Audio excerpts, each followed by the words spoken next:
অবলম্বনে কিছু শর্ট কোশ্চেনের উত্তর আমি তোমাদেরকে লিখেছি, সেটা জানাচ্ছি। দেখো, প্রথমেই আছে রামায়ণ কে রচনা করেন, তাকে কি নামে ডাকা হয়?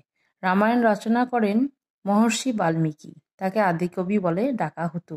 রামায়ণের 2 নম্বর কোশ্চেন, রামায়ণের ভাগগুলি ক্রম অনুসারে লেখো।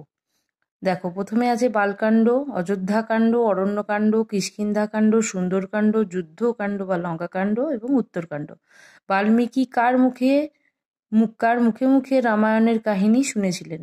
দেবর্ষি নারদ অনুষ্টুপ ছন্দে রামায়ণ রচনা করার জন্য রামচরিতের সংকেত দিলে এবং ব্রহ্মা রামচরিত কথা লেখার জন্য আদেশ করলেন।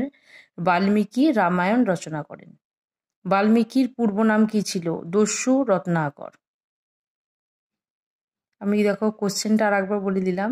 রামায়ণ কে রচনা করেন? 2 নম্বরটা হলো